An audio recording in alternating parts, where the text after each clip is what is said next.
देखो भाई ज्ञान की आई आंधी, सबे उड़ानी ब्रह्म की टाटी, रह न माया बंदी रहो।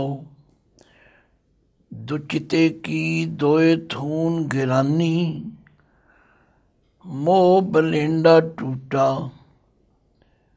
जिसना छान परी धर ऊपर, दुर्मत भांडा फूटा। आंधी पाछै जो जल बरखै, तेह तेरा जन पीना। कह कबीर मन भया परगासा, उदय भान जब चीना। वाहिगुरु जी का खालसा, वाहिगुरु जी की फतेह।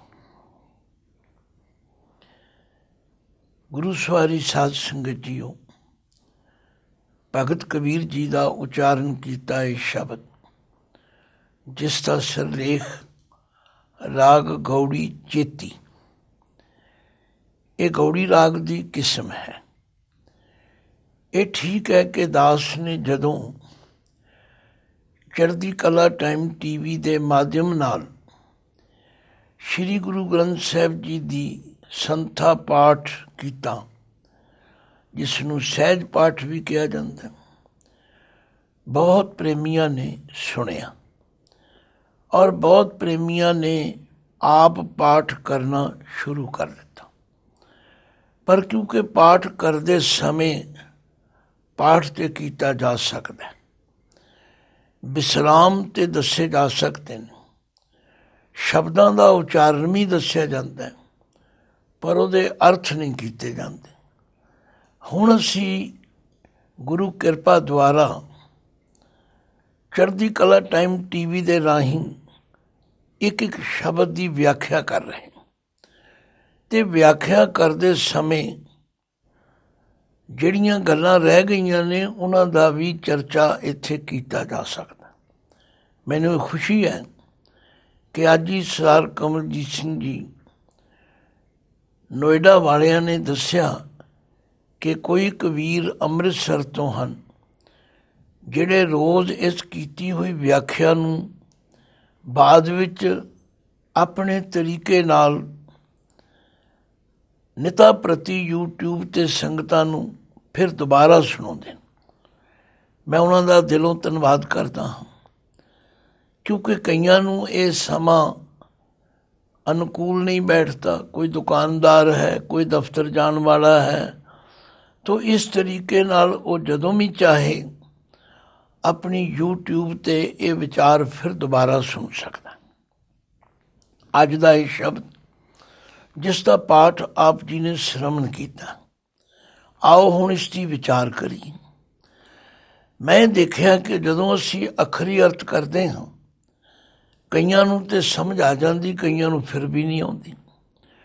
उन्हां नूं समझाउण वास्ते जे किसे साखी की टेक लै ली जाए तो होर सौखा हो जाता। इहदे लई मैं बाबा हरी सिंह जी रंधावे वालियां दा धन्नवादी हाँ कि जिन्हां ने दास नूं अपने वल्लों कीता होया सटीक बख्शिश कीता। मैं उसकी थोड़ी टेक भी लै लैं।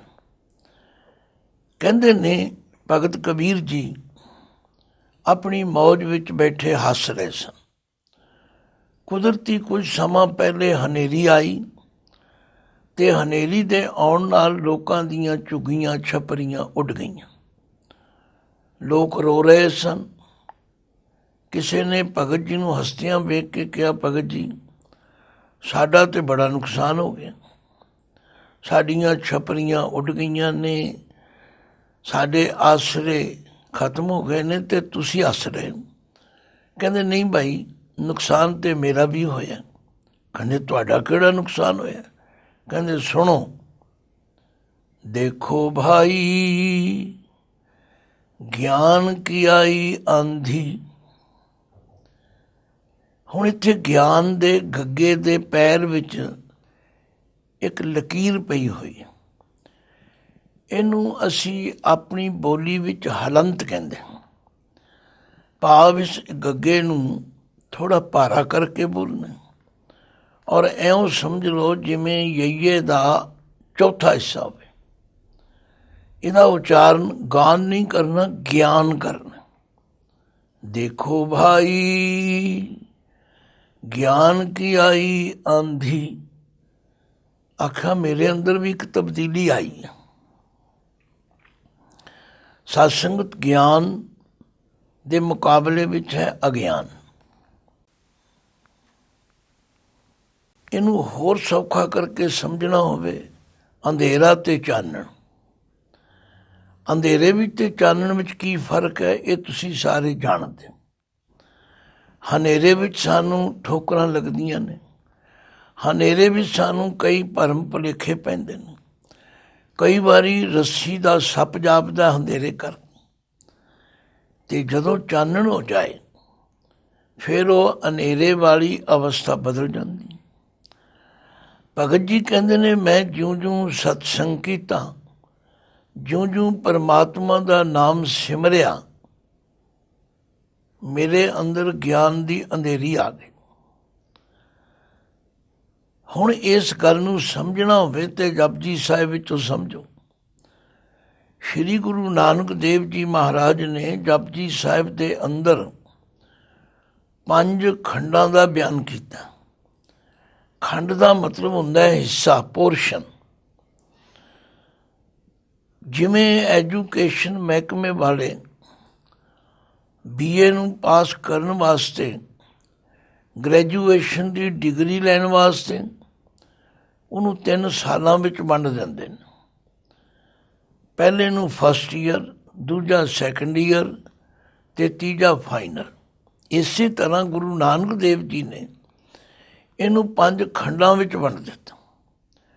ਧਰਮ ਖੰਡ, ਗਿਆਨ ਖੰਡ, ਸ਼ਰਮ ਖੰਡ, कर्म खंड, सच खंड। तो ज्ञान खंड में की होंदा, ज्ञान खंड में ज्ञान प्रचंड। वो जिहड़ा प्रचंड होना ज्ञान दा, वो मानो ज्ञान दी अनेरी आई। देखो भाई ज्ञान की आई आंधी, सबे उडानी भ्रम की टाटी, रह न माया बांधी। हुण जिहड़ा टाटी शब्द है ये आम तौर ते छपरी लई, छन लई वरतिया जांदा। ये वखरी गल है कि साडे इधर छपरी कह दिंदे ने, कोई छप्पर कह दिंदा है, कोई झुग्गी कह दिंदा है, पर यूपी विच आम तौर ते टाटी कहंदे ने। तो अगियान विच जिहड़े भरम दे भुलेखे सन वो ज्ञान विच खत्म हो गए। जिवें टैंपरेरी टाइम वास्ते असी छपरी बन के धुप छां तो मीह तो थोड़ा बचाव हो जाता, पर वो हुंदे टैंपरेरी ने, ते जदों हनेरी जोर दी आवे वो टैंपरेरी चीज़ां जिहड़ियां ने उड पुड जांदियां। आख्या इसे तरह जदों गुरु की किरपा दे नाल अपने धर्म नूं समझिया, अपनी ड्यूटी नूं समझिया, ते फिर ज्ञान हो गया। ते ज्ञान की अंधेरी ने की करामात की, सबै उडानी भ्रम की टाटी। वो जिहड़े भरम दे छप्पर बनाए हुए सन, बनाउंदे असीं आप ही हां। जिवें किसी शेख चिली की गल सुनते हैं कि वो उसे टहने नूं वढ रहा सी जिहदे उत्ते बैठा सी। कोलों कोई सियाणा उठिया, लंघिया, उन्हें आख्या मूर्खा की करदा है, डिग पवेंगा। आंदा चलो चल, उस सियाणा ते चला गया। उन्हें 2 टक मारे ते टहना डिग पिया, वो भी डिग पिया। आंदा भी बड़ा औलिया बंदा सी, अंबिया सी। उन्हें पहले ही दसता तू डिग पैंगा। दौड़ के उसदे पिछे गया। आंदा भाई मैनू दस मैं मरांगा कदों। ਉਹਨੇ ਆਖਿਆ ਕਿੱਥੋਂ ਕਮਲਾ ਗਲ ਪੈ ਗਈ। ਕਹਿਣ ਲੱਗਾ ਤੂੰ 7 ਦਿਨਾਂ ਨੂੰ ਮਰੇਂਗਾ। ਗੱਲ ਤਾਂ ਲੰਬੀ ਹੈ। ਕਹਿਣ ਦਾ ਮਤਲਬ ਉਸ ਨੇ ਭਰਮ ਪਾਲ ਲਿਆ ਕਿ ਮੈਂ 7 ਦਿਨ ਨੂੰ ਮਰ ਜਾ। ਗੱਲ ਹੈ ਨਹੀਂ ਸੀ। ਇਸੇ ਤਰ੍ਹਾਂ ਅਸੀਂ ਕਈ ਤਰ੍ਹਾਂ ਦੇ ਭਰਮ ਤੇ ਵਹਿਮ ਆਪਣੇ ਅੰਦਰ ਪਾਲੇ ਹੋਏ ਨੇ, ਜਿਨ੍ਹਾਂ ਦੀ ਰਹਿੰਦ ਖੂੰਦ ਅੱਜ ਵੀ ਸਾਡੇ ਹਿਰਦਿਆਂ ਵਿੱਚ ਹੈ। ਅੱਜ ਜੀ ਫਲਾਣਾ ਦਿਨ ਹੈ, ਇਹ ਮੁੰਡਾ ਮੰਗਲੀਕ ਹੈ, ਇਹ ਕੁੜੀ ਫਲਾਣੇ ਹੈ, ਇਸ ਤਰ੍ਹਾਂ ਦੇ ਭਰਮਾਂ 'ਚ ਫਸੇ ਹੋਏ। ਪਰ ਜਦੋਂ ਗਿਆਨ ਦੀ ਅੰਧੇਰੀ ਆਉਂਦੀ ਹੈ ਸਭ ਭਰਮ ਖਤਮ ਹੋ ਜਾਂਦਾ। ਹੁਣ ਇਹਦਾ ਵਿਸਥਾਰ ਕਰਕੇ ਕਿੰਨਾ ਕੁ ਦੱਸਿਆ ਜਾਏ। ਬਾਣੀ ਵਿੱਚ ਤੇ ਪਾਤਸ਼ਾਹ ਨੇ ਸਭ ਕੁਝ ਸਮਝਾਇਆ। ਆਖਿਆ ਜੈਸੇ ਸੁਪਨਾ ਰਹਿਣ ਕਾ ਤੈਸੇ ਸੰਸਾਰ, ਰੇ ਨਰ ਇਹ ਸਾਚੀ ਜੀਤ ਹਾਰ, ਸਗਲ ਜਗਤ ਹੈ ਜੈਸੇ ਸੁਪਨਾ ਬਿਨਸਤ ਲਗਤ ਨ ਬਾਰ। ਜਿਵੇਂ ਸੁੱਤਿਆਂ ਪਿਆਂ ਸੁਪਨਾ ਸੱਚਾ ਲੱਗਦਾ, ਜਦੋਂ ਜਾਗ ਆ ਜਾਏ ਸੁਪਨੇ ਦੀ ਇੱਕ ਚੀਜ਼ ਵੀ ਨਹੀਂ ਰਹਿੰਦੀ। ਜਿਵੇਂ ਹਨੇਰੇ ਵਿੱਚ ਸਾਨੂੰ ਰੱਸੀ ਦਾ ਸੱਪ ਜਾਪਦਾ, ਪਰ ਜੇ ਬੱਤੀ ਜਗਾ ਦਿਓ ਤੇ ਉਹੀ ਸੱਪ ਰੱਸੀ ਬਣ ਜਾਂਦਾ। ਭਗਤ ਜੀ ਕਹਿੰਦੇ ਨੇ ਹੁਣ ਮੇਰੇ ਤੇ ਕਿਰਪਾ ਹੋ ਗਈ। ਦੇਖੋ ਭਾਈ ਗਿਆਨ ਕੀ ਆਈ ਆਂधी, ਸਭੈ ਉਡਾਨੀ ਭ੍ਰਮ ਕੀ ਟਾਟੀ, ਰਹਿ ਨ ਮਾਇਆ ਬੰਧੀ। ਉਹ ਜਿਹੜੀ ਮਾਇਆ ਦੇ ਮੋਹ ਦੀਆਂ ਰੱਸੀਆਂ ਬੱਧੀਆਂ ਹੋਈਆਂ ਸਨ, ਜਿਨ੍ਹਾਂ ਦੇ ਆਸਰੇ ਅਸੀਂ ਤੁਰਦੇ ਹਾਂ, ਉਹ ਹੁਣ ਸਭ ਬੰਧਨ ਟੁੱਟ ਗਏ। ਉਹ ਰੱਸੀਆਂ ਟੁੱਟ ਗਈਆਂ ਨੇ। ਜਦੋਂ ਹਨੇਰੀ ਆਉਂਦੀ ਹੈ ਉਹ ਫਿਰ ਇਹਨਾਂ ਨਿੱਕੀਆਂ ਮੋਟੀਆਂ ਗੰਢਾਂ ਨੂੰ ਸਭ ਤੋੜ ਦਿੰਦੀ। ਸੱਚਮੁੱਚ ਇਸੇ ਤਰ੍ਹਾਂ ਭਗਤ ਜੀ ਕਹਿੰਦੇ ਨੇ ਮੇਰੇ ਵਿੱਚ ਇਹ ਤਬਦੀਲੀ ਆਈ ਹੈ। ਜਿਨ੍ਹਾਂ ਨੂੰ ਗੁਰੂ ਦੀ ਕਿਰਪਾ ਨਾਲ ਗਿਆਨ ਹੋ ਜਾਂਦਾ। ਦੇਖੋ ਕੋਈ ਪੁਸਤਕ ਹੈ, ਜੇ ਅਸੀਂ ਉਸ ਨੂੰ ਮੱਥਾ ਟੇਕਦੇ ਰਹੀਏ, ਉਹਦੇ 'ਤੇ ਰੁਮਾਲੇ ਚੜਾਉਂਦੇ ਰਹੀਏ, ਕਦੇ ਖੋਲ੍ਹ ਕੇ ਵੇਖੀਏ ਹੀ ਨਾ, ਸਾਨੂੰ ਕੀ ਪਤਾ ਉਹਦੇ 'ਚ ਕੀ ਹੈ। ਜਦੋਂ ਪੜ੍ਹਾਂਗੇ ਗਿਆਨ ਹੋਵੇਗਾ। ਸਾਡੇ ਕੋਲ ਮੰਨ ਲਓ ਕੋਈ ਖਜ਼ਾਨਾ ਹੈ, ਅਸੀਂ ਉਹਨੂੰ ਖੋਲ੍ਹ ਕੇ ਦੇਖਦੇ ਹੀ ਨਹੀਂ, ਸਾਨੂੰ ਕੀ ਪਤਾ ਉਹਦੇ 'ਚ ਕੀ ਹੈ।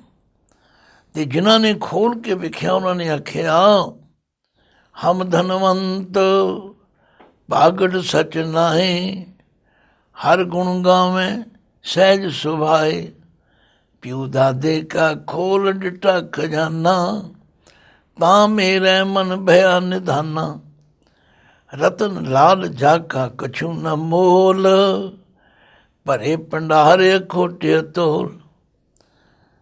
ਆਖਿਆ ਜਦੋਂ ਗੁਰੂ ਦੇ ਸ਼ਬਦ ਦੀ ਵਿਚਾਰ ਕੀਤੀ, ਉਦੋਂ ਇਹ ਗਿਆਨ ਦੀ ਅੰਧੇਰੀ ਆਈ। ਇਸੇ ਲਈ ਭਗਤ ਜੀ ਕਹਿੰਦੇ ਨੇ ਭਾਈ ਮਨ ਸਮਝਾਵਨ ਕਾਰਨੇ ਕਛੁ ਕੋ ਪੜ੍ਹੀਏ ਗਿਆਨ। ਜਦੋਂ ਤੀਕਰ ਅਸੀਂ ਗੁਰਬਾਣੀ ਦੀ ਵਿਚਾਰ ਨਹੀਂ ਕਰਦੇ, ਸਿਰਫ ਮੱਥਾ ਟੇਕੀ ਜਾਂਦੇ, ਅਖੰਡ ਪਾਠ ਕਰਾਈ ਜਾਂਦੇ। ਕੋਈ ਸਮਝੇ ਜੀ ਮੈਂ ਅਖੰਡ ਪਾਠ ਦਾ ਵਿਰੋਧ ਕਰ ਰਿਹਾ, ਨਹੀਂ। ਮੈਂ ਉਹ ਵੀ ਸਮਾਂ ਦੇਖਿਆ ਜਦੋਂ ਕਿਸੇ ਗੁਰੂ ਪਿਆਰੇ ਦੇ ਘਰ ਅਖੰਡ ਪਾਠ ਹੁੰਦਾ ਸੀ, ਸਾਰਾ ਪਰਿਵਾਰ ਬਹਿ ਕੇ ਸੁਣਦਾ ਸੀ, ਚਾਅ ਹੁੰਦਾ ਸੀ। ਪਾਠੀ ਚੁਣ ਚੁਣ ਕੇ ਲਾਏ ਜਾਂਦੇ ਸਨ, ਜਿਹੜੇ ਪਾਠੀ ਪਾਠ ਸ਼ੁੱਧ ਕਰਨ, ਪਾਠ ਸਮਝਾ ਕੇ ਕਰਨ, ਫਿਰ ਪਰਿਵਾਰ ਸੁਣਦਾ ਸੀ। ਜੇ ਗਲੀ ਵਿੱਚ ਮੁਹੱਲੇ ਵਿੱਚ ਪਾਠ ਕਿਸੇ ਇੱਕ ਦੇ ਘਰ ਹੁੰਦਾ ਸੀ ਤੇ ਸਾਰਾ ਮੁਹੱਲਾ ਉੱਤੇ ਜੁੜਦਾ ਸੀ। ਜੇ ਕਿਸੇ ਪਿੰਡ ਵਿੱਚ ਪਾਠ ਹੁੰਦਾ ਸੀ ਤੇ ਸਾਰਾ ਪਿੰਡ ਉੱਥੇ ਜੁੜਦਾ ਸੀ। ਇਹਦਾ ਫਾਇਦਾ ਕੀ ਹੁੰਦਾ ਸੀ? ਉਹਨਾਂ ਸਭ ਨੂੰ ਸੋਝੀ ਆਉਂਦੀ ਸੀ। ਅਨਪੜ੍ਹ ਬੰਦੇ ਵੀ ਬਾਣੀ ਦੇ ਗਿਆਨ ਤੋਂ ਭਰੋਸਾਏ ਹੋਏ ਸਨ, ਉਹ ਵਹਿਮਾਂ ਭਰਮਾਂ ਤੋਂ ਬਚੇ ਹੋਏ ਸਨ। ਅੱਜ ਅਸੀਂ ਇਹਨਾਂ ਗੱਲਾਂ ਤੋਂ ਦੂਰ ਹੋ ਗਏ ਹਾਂ।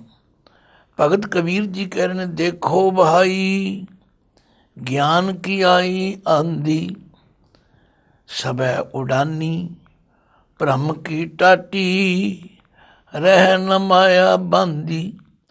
ਹੁਣ ਉਹ ਬੰਧਨ ਜਿਹੜੇ ਸਨ ਮਾਇਆ ਦੇ, ਉਹ ਇਸ ਗਿਆਨ ਦੀ ਹਨੇਰੀ ਆਉਣ ਕਰਕੇ ਟੁੱਟ ਗਏ ਨੇ। रहाओ दुचिते की दोए थून गिरानी। ਹੁਣ ਥੂਨ ਸ਼ਬਦ ਤੇ ਨੰਨੇ ਨੂੰ ਸਿਹਾਰੀ ਹੈ। ਇਹਦਾ ਆਖਰੀ ਅਰਥ ਹੈ ਥੁੰਨੀ। ਥੁੰਨੀ ਦਾ ਅਰਥ ਹੈ ਥੰਮਲਾ। ਜਿਵੇਂ ਆਮ ਤੌਰ 'ਤੇ ਛੱਪਰ ਨੂੰ ਟਿਕਾਉਣ ਵਾਸਤੇ ਇੱਕ ਵਿੱਚ ਗੋਲ ਵਲਾ ਪਾਇਆ ਜਾਂਦਾ ਅਤੇ ਵਲੇ ਨੂੰ ਟਿਕਾਉਣ ਵਾਸਤੇ ਦੋ ਥੰਮੀਆਂ ਲਾਈਆਂ ਜਾਂਦੀਆਂ। ਇਹ ਜਿਹੜਾ ਸਾਡੇ ਅੰਦਰ ਦੋ ਚਿਤਾਪਨ ਸੀ, ਸੰਗਤ ਵਿੱਚ ਜਾਈਏ ਕਿ ਨਾ ਜਾਈਏ, ਸੇਵਾ ਕਰੀਏ ਕਿ ਨਾ ਕਰੀਏ, ਸਤਸੰਗ ਕਰੀਏ ਕਿ ਨਾ ਕਰੀਏ। ਜੇ ਸਤਸੰਗ ਵਿੱਚ ਗਏ ਤਾਂ ਮਾਇਆ ਦਾ ਕੰਮ ਨੁਕਸਾਨ ਹੋ ਜਾਏਗਾ, ਦੁਕਾਨ ਕੌਣ ਖੋਲ੍ਹੇਗਾ। ਇਹ ਦੋ ਚਿਤਾਪਨ, ਔਰ ਇਸ ਦੋ ਚਿਤੇਪਨ ਦੇ ਕਾਰਨ ਮਨੁੱਖ ਕਿਸੇ ਕਿਨਾਰੇ ਨਹੀਂ ਲੱਗਦਾ। ਪਰ ਕਹਿੰਦੇ ਜਦੋਂ ਗਿਆਨ ਦੀ ਹਨੇਰੀ ਆਈ, ਦੋ ਚਿਤੇ ਕੀ ਦੋਏ ਥੂਨ ਗਿਰਾਨੀ, ਉਹ ਦੋਵੇਂ ਥੰਮੀਆਂ ਡਿੱਗ ਪਈਆਂ। ਕਿਉਂਕਿ ਥੰਮੀਆਂ ਡਿੱਗ ਪੈਣ 'ਤੇ ਫਿਰ ਛੱਤ ਕਿੱਥੇ ਠਹਿਰੇਗਾ। ਮੋਹ ਬਲੇਂਡਾ ਟੂਟਾ। ਬਲੇਡਾ ਕਹਿੰਦੇ ਨੇ ਬਲੇ ਨੂੰ।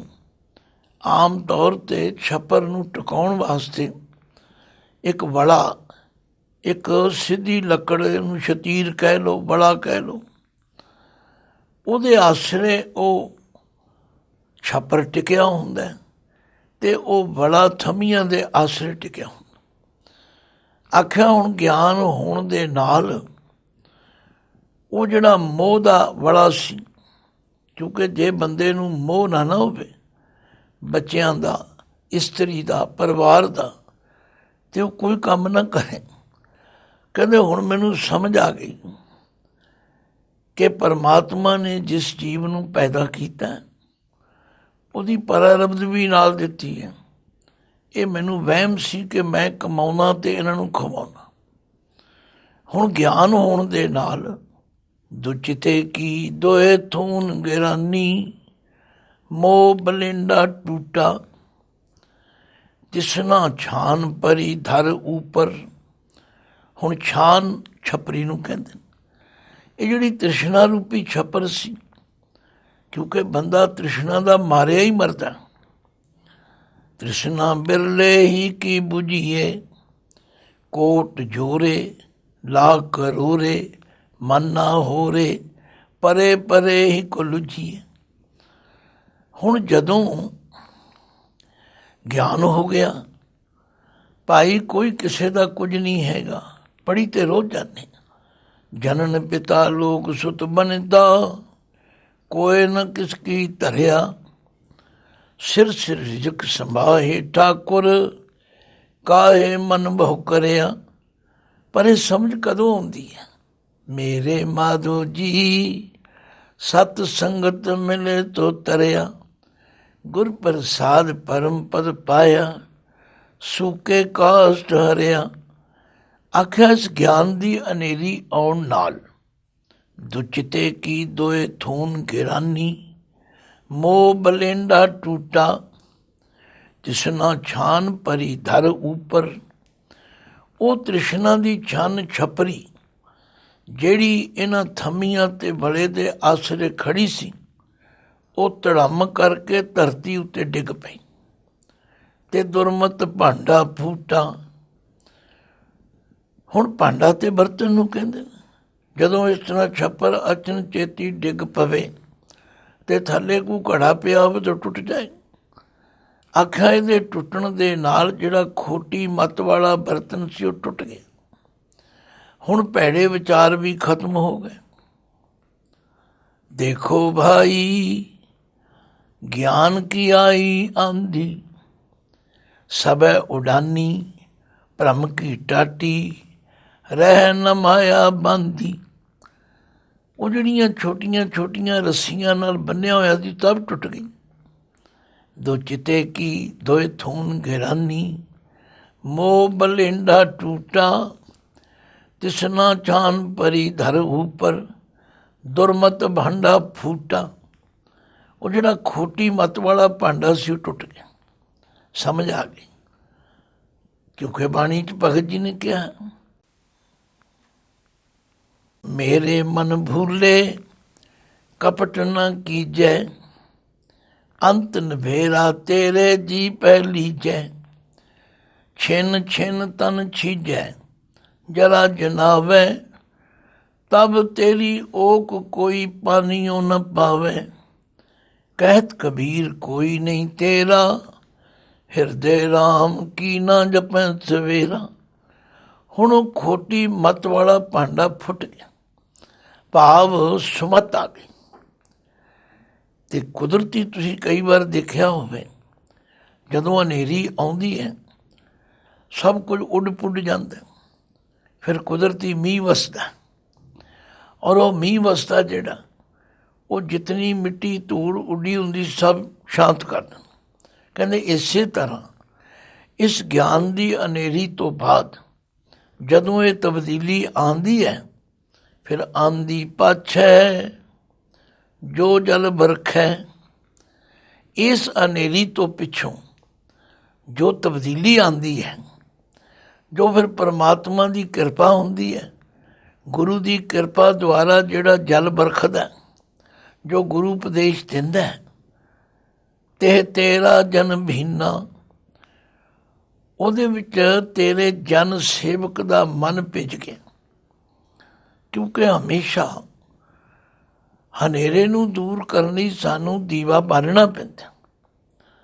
ਬਾਣੀ ਵਿੱਚ ਲਿਖਿਆ, ਜੇ 100 ਚੰਦਾ ਉਗਵੇ ਸੂਰਜ ਚੜ੍ਹੇ 1000, ਇੱਥੇ ਚਾਨਣ ਹੁੰਦਿਆਂ ਗੁਰ ਬਿਨ ਘੋਰ ਅੰਧਾਰ।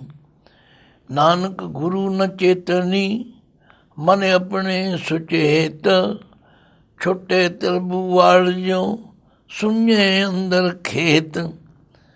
ਆਖਿਆ ਜਦੋਂ ਹਨੇਰੀ ਤੋਂ ਪਿੱਛੋਂ ਫਿਰ ਮੀਂਹ ਵਰਸਦਾ, ਭਾਵ ਇਸ ਗਿਆਨ ਦੀ ਅੰਧੇਰੀ ਤੋਂ ਬਾਅਦ ਜੋ ਗੁਰੂ ਦੀ ਕਿਰਪਾ ਦਾ ਉਪਦੇਸ਼ ਵਰਸਦਾ।